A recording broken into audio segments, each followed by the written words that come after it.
So prog rock has given us some towering concepts, some 20-minute epics, but also some of the most embarrassing albums ever recorded. They had the Moogs, the Mellotrons, and absolutely no idea of what they were doing. This is the ultimate prog meltdown. 20 of the worst progressive rock albums of all time.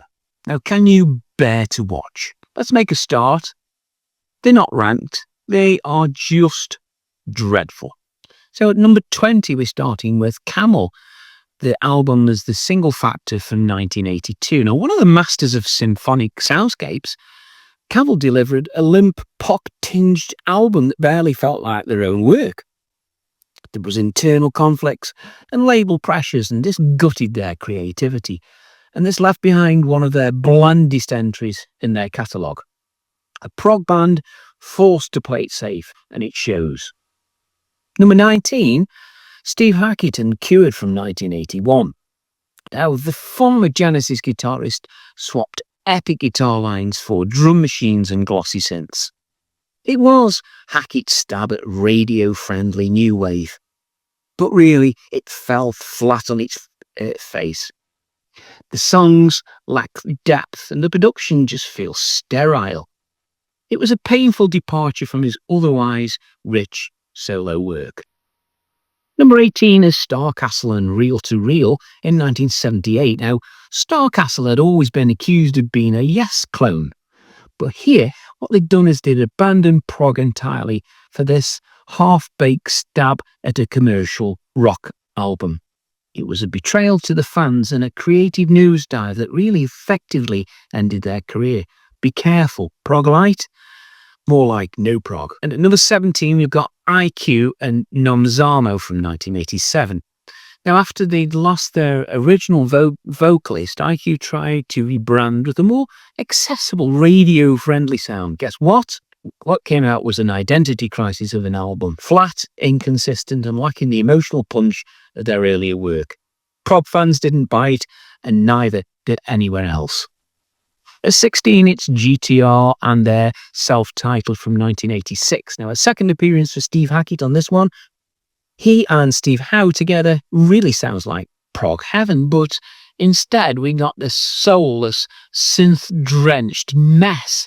Slick production didn't cover for the forgettable hooks, literally zero chemistry, and it made this the ultimate wasted potential. Howe left soon after, and no one missed the project really. At number 15, we've got Rick Wakeman and his Rhapsodies album in 1979. Now, Wakeman went big. He created a double album of instrumental synth experiments. The only problem was, it had no direction, no restraint, and no soul. Even Wakeman's fans were really baffled. It felt more like a novelty keyboard demo than a proper album, and it's so surprising. Excess for excess's sake. At number 14, we've got Emerson, Lake and Palmer and In the Hot Seat from 1994. Now, the great ELP reunion that everybody wanted until they heard it. The band sounded tired, the songs were lifeless, and the production was overly safe. Nothing here captured the bombast or complexity that made them great. And this was a sad, toothless echo of their glory days. Now at number 13, we've got Asia with Alpha from 1983. And now Asia's debut was already leaning towards pop, but Alpha ditched the progressive entirely. It was overproduced, underwritten, and drowning in cheese. This was the moment the supergroup lost its way. Stadium rock hooks couldn't hide that lack of substance.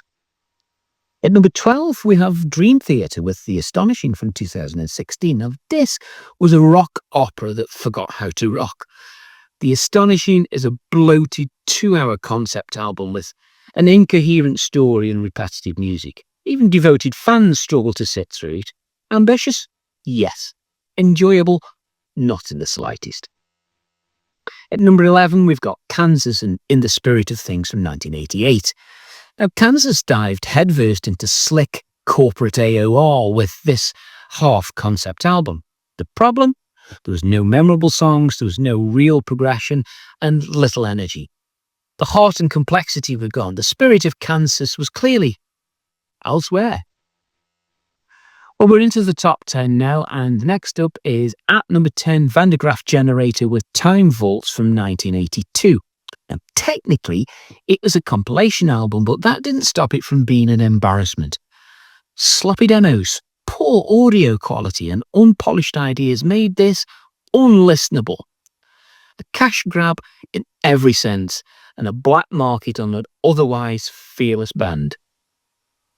At number 9, we've got Tangerine Dream and Tiger from 1987. Now, blending William Blake poetry with synth-driven electronica sounds really intriguing, until you hear it.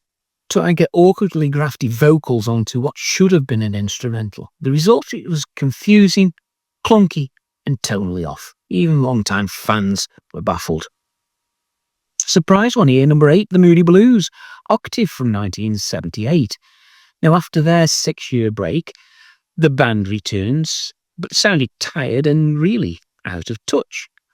Gone were the lush orchestrations, but in came weak songwriting and dated soft rock. It was an underwhelming comeback that left fans cold and critics unimpressed. Number 7, Marillion and Radiation from 1998. Now, Marillion tried to evolve, but instead delivered one of their most divisive albums. Poorly produced, it was an awkward experimentation, and that just really played the whole album. Even the band later remixed it, admitting that it just wasn't right. It's a low point in what is otherwise a very strong career. Number 6 was Rush and Hold Your Fire from 1987. Now, the boys went all in on synths and slick production, and the result was they lost their edge. Though some defend it, many see this as Rush's most forgettable era. It lacked the punch and invention of earlier work. It was a rare moment when they sounded like they were chasing trends, not setting them. Number 5, King Crimson and Earthbound from 1972.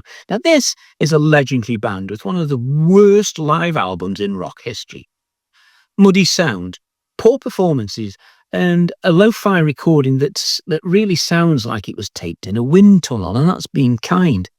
It was a rare misstep for Fripp and Co., but quite a spectacular one. Number 4, we've got Jethro Tull, Under Wraps in 1984, and here Ian Anderson goes full synth pop, and the results are just, well, wrong. Cold production, drum machines and strained vocals led to quite a robotic album with none of Tull's folk progressive charm. It alienated fans and nearly destroyed Anderson's voice to boot. To the top 3 now, do you know what's coming? Don't cheat and put your top 3 in the comments right now to see if yours agree with mine. At number 3, we've got Genesis with Calling All Stations from 1997. Now we know Phil Collins was out. He was gone. He was out of here. And so really was the magic. Genesis attempted a darker, more serious sound, but it really ended up sounding like mediocre art rock act. The songs dragged, the production was dull, and fans quickly tuned out. This was the band's swan song, and it was a whisper. At number 2, we have Yes and Union from 1991. 8 members, 2 warring lineups, 1 overproduced disaster. Union tried to unite the classic and new Yes, but it ended up being a studio-stitched mess. Multiple producers, clashing styles, and barely any input from the band. This was more Frankenstein than symphony. And the top spot goes to, can you guess it? Oh, you have you? Ellison Lake and Palmer, Love Beach from 1978, this eternal winner of the worst, the crown jewel of prog rock disasters. Love Beach tried to be sexy and commercial, but ended up being embarrassing. Soft rock ballads, terrible lyrics, and a shirtless beach photo that really still haunts fans, myself included. This just wasn't bad ELP, it was the prog equivalent of jumping the shark. You know when you do something so absurd, you just know it's really the end of a career, and if not, it should be. So there we are then, the terrible 20. So what went wrong? Well, in almost every case, the magic of progressive rock, ambition, risk and originality was replaced by compromise, whether it was labelled pressure, bad timing, lineup changes or just chasing trends. These albums lost what made progressive rock so powerful in the first place. But even legends can fall, and sometimes those fall are as epic as the music they once made. Now, the first thing to say is that this is just my impression of these albums. Secondly, if you like any one or all of these albums, it doesn't mean you were wrong and I'm right. It's just my opinion on them. Thirdly, if you have other stinkers, then suggest them in the comments, will you? And I will try to arrange a follow-up edition if we have enough entries that come through. Now, if you have enjoyed this video, and I hope you have, give it a like, leave me a comment, and watch this video here about some other albums that really just need to be put in a bin. I'll see you over there.